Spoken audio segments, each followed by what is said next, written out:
后来这个现场有上新的变化，咱会随时报告乡亲知。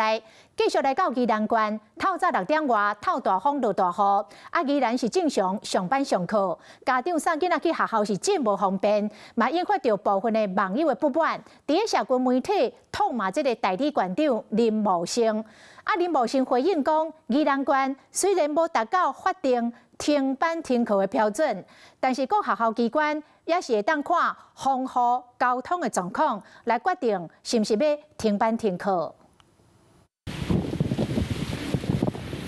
早起6点过宜兰，雨是上了真粗，头前的路拢看无啥清楚。虽然上大雨，家长也是爱送囡仔去上课。宜兰呢没有停班停课，所以目前呢家长也陆续送小孩子来到小学来上课。不过呢，因为宜兰的雨势是下起了间歇性的雨势，而且有时候会有瞬间的大雨。骑奥多巴的家长用雨伞保护囡仔，就惊囡仔握着雨会去感着。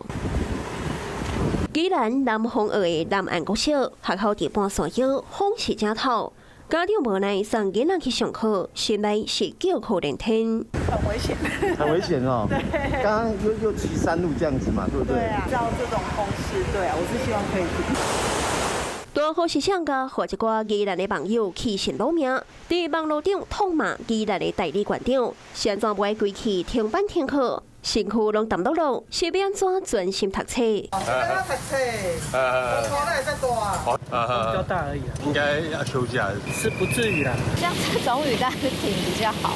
对，没有淋雨，然后车子又多，就很不方便。就是如果他到一半的时候，然后说要停班停课，那我怎么带小孩？雨量没有达到停班课标准，当地的这一个机关或学校可以来决定这个停班课的一个情形。宜兰灾害应变中心主持大局的代理县长林茂成讲，虽然宜兰的风雨无达到法定的标准，严格学校会当看状况家己停课。目前家己宣布停班课的，包括着南澳国小、碧口国小、金甲国小等等9间学校。